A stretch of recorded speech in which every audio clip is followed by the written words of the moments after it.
Next is discuss Main Street membership fee. You have in your packet an invoice. We approved going forward with Main Street program.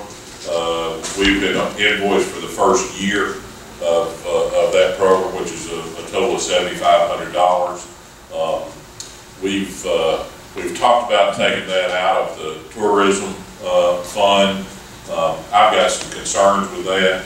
This is something, quite frankly, I'd like to, we're going to have a budget hearing immediately following the council meeting, and I'd like for us to talk a little bit more about that in the budget hearing. But we do have an invoice there that we'll need to be looking at paying that and getting it satisfied as far as our financial commitment goes. But I'd like to have more discussions on that before we put it on next week's agenda. Anybody else have anything? Doesn't it go down next year? It does. It's $7,500 this year. Meg, is it $5 next year, and then $35 the following year? And we'll need to, like I said, talk about how that's going to be funded in the future. Anything else? Next is discuss lease a building on Chestnut Street. I believe this is the building that had been allocated to the Boys and Girls Club. They could not find funds to do the renovation and update of the building. We have an individual business owner that would like to lease the building for improvements over the next, what's the time frame, Mr. Chandler? 12 months for the improvements, 6 remaining months with cash. Okay. And I believe, Mr. Mayor, they estimated between $10,000 and $15,000 that they need to put in the building to get it useful. Yes, between you and Mr. Moses. Any questions, comments, or concerns as far as that goes? Again, you have a proposed lease document in your information. If nobody has any concerns, we'll place that on next week also. Next is announce industrial development board vacancies. Ms. Phillips. Gail Moore and Stuart Dawson's terms on the industrial development board expired August 2018. These were 6-year terms. Anyone interested should apply in writing to the city clerk's office by Friday, August 17, 2018. Thank you, Ms. Phillips. And next is announce downtown redevelopment authority board vacancy. Dr. Andrew Hodges has resigned from the downtown redevelopment board. This term expired October 2022. Anyone interested should apply in writing to the city clerk's office by Friday, August 17, 2018. Thank you, Ms. Phillips. We'll move to delegations. Mr. John Corning.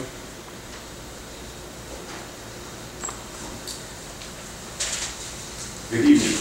That is my name, John Mooney. I live on the 2000 block of Clemens Road, where there's a cluster of 5 homes that basically all touch each other. Then there's a couple of cornfields, and then there's 2 more homes further down. Between those 7 homes, we have 2 fire hydrants that are 3/4 of a mile apart. Okay, I was a firefighter for almost 31 years in the San Francisco area, and that would just terrify me because the fire engines here hold 1,300 feet of hose. All 3 of our engines together could not get to the first house. Okay, we desperately need not 1 but 2 more fire hydrants in that area.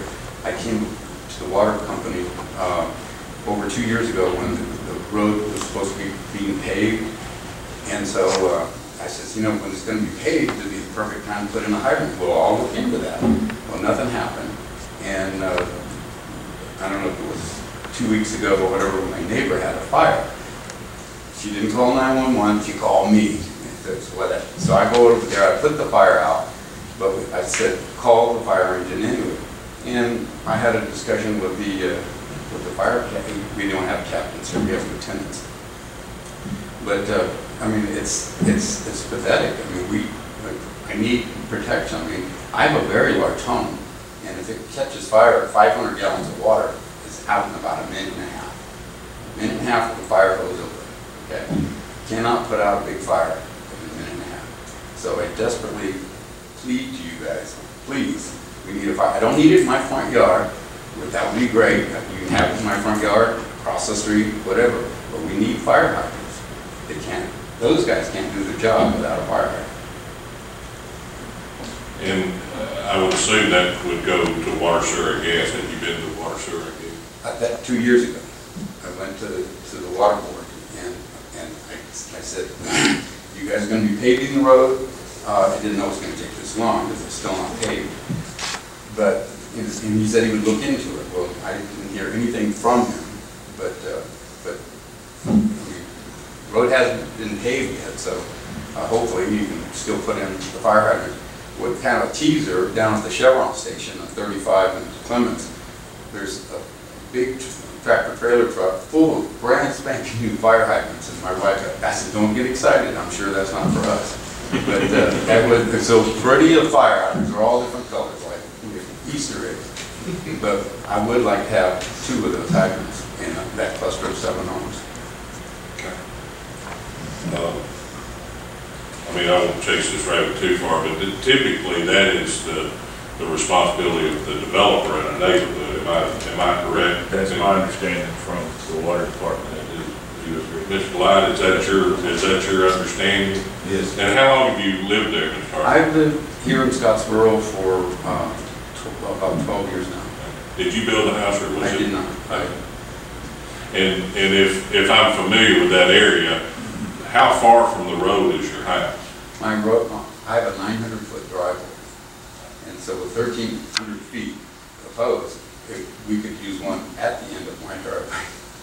And I guess my point would be that building the house 900 feet off of the roadway that's going to make it hard to supply unless you have a hydrant at every point, right? Well, and most, where I came from, almost, you had a fire hydrant about every 400 feet. We're not San Francisco. Okay, well, this was a suburb of San Francisco. But, you know, typically that is the responsibility of the homeowner when they build the house. If they want a hydrant closer to them, I think water, sewer, and gas would certainly be willing to do that, but that's their responsibility, you know, to pay the cost. Mr. Lighton, do you know what it costs to hook up to a fire hydrant? Currently, the materials out of pocket for us is $2,500, and that's the fee that we charge for the and we'll donate our time and equipment to install.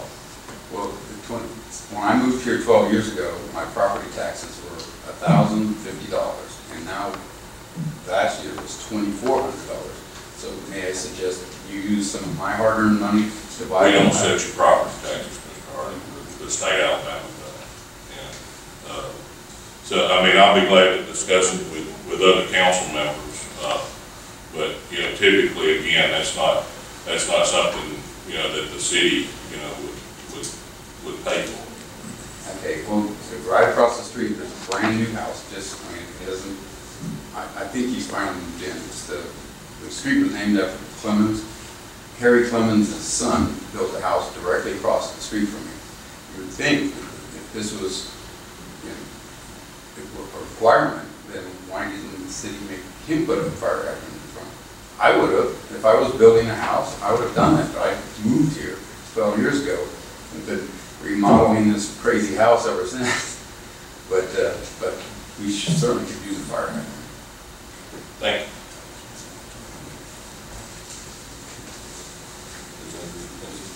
We'll move to reports, Mr. Mayor. I don't have anything, thank you. Mr. Master? All I've got is I want to thank the council for placing faith in me, to serve the citizens of Scottsboro, and I look forward to working with all of them. The other thing is next Monday night, I will be out of town on the work related, and I apologize for that. I'll be back to call you. That's all. Mr. Stewart? Yes. Hey, Mayor, I drove by the cemetery. What are they doing up there? Are they doing a facelift to the front of it? Yes. Is that something that we've been talking about? We had set aside last year's budget, $10,000 for some improvements. They replaced the front door, they're doing an awning, we're getting a price. We want to do some repairs on the inside, but the roof leaks so bad we're getting a price to, we could replace the metal ourselves, but we're getting a price. All right. Thank you for getting that done, because I know we've been talking about it For a couple of 3 years. Yeah. progress. Well, Mr. Smith? Yes, I got a couple of things. The first one is in regard to the mowing contract that we did sometime back, some months back. And I have a copy of that contract. And also, the supervisor of the street department took the person that was doing the bid around to each place that he was bidding on to show him what it was. And then the bid was let, and this person got that bid. But now it seems, maybe I misunderstand what's going on, but now he came and complained that the Become Bridge area up to the water bank was difficult. And he didn't think it was right, so it's my understanding that the mayor and he worked out a deal where he would change to the cemetery, which is next to that area, and street department, and went out to the Big Comer and to the water plant. It takes about, I think, 45 minutes to do the cemetery. It takes 2 hours and a half or better to do the other one. And I just wanted to know what happened in regard to that. I don't remember all the specific details. There was some swapping that went on. It's my understanding, and like I say, it's been a few months back, something about his insurance and went on the state right away. And so we did swap some areas. He picked up some areas, and our guys, since they do most state right away areas, picked up some areas there as well. Shouldn't he have known that before we did this? I wasn't with him when he did the site visits. Yes, sir, I agree.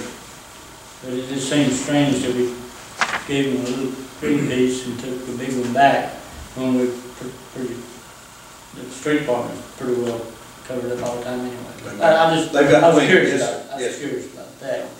And secondly,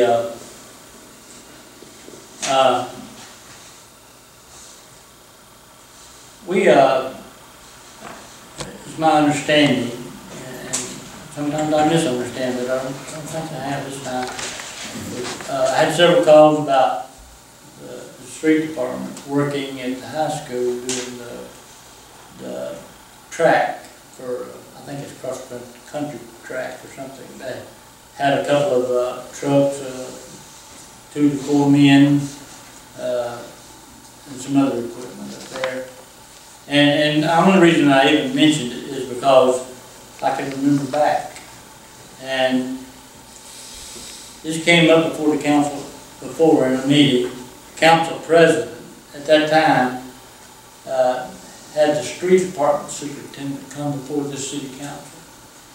And the reason I remember all these things is when I, like Ralph's doing today, I was here as police chief of security. And I may have even been on the council, I don't remember. But he told the supervisor that under no circumstance were they to do work on property that had a tax base other than that of the city of Scottsboro. And to get this type of work approved, it must come before and be approved by the Scottsboro City Council. This was explained to the supervisor and confirmed by the city attorney, Mr. Kennemer. Is that correct? Yes, sir. So I don't recall the council hearing that, about that either. I just think we're supposed to know about these things, and we don't, and that bothers me a little bit. And my last thing, unless you'd like to respond. I would.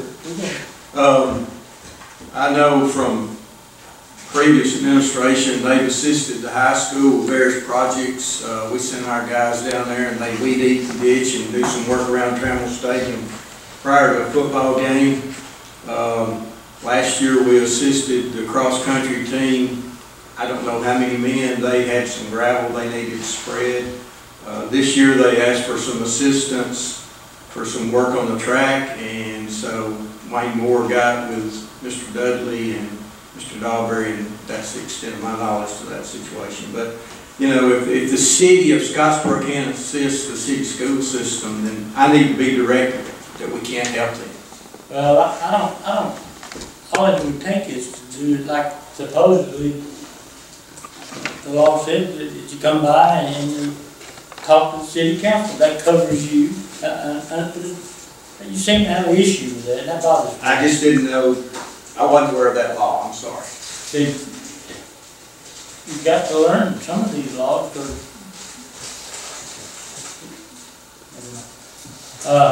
and the last thing that I have to say tonight is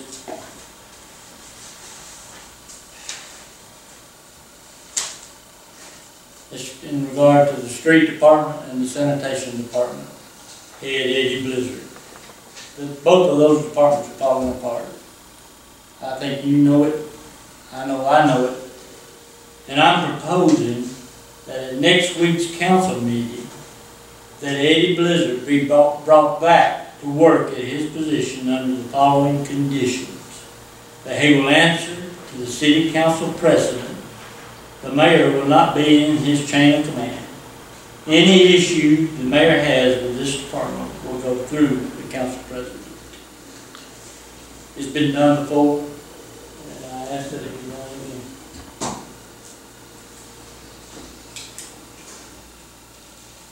Well, that's kind of news to me. As council president, I will put that on the work session if you'd like to on the 20th. I do.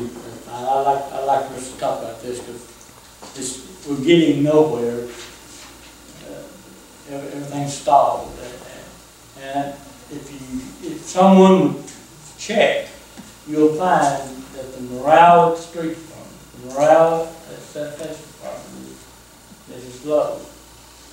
The equipment tearing up more frequently because we can get fixed, it's no problem. But sooner or later, something's got to give, or this city's going to be in serious trouble.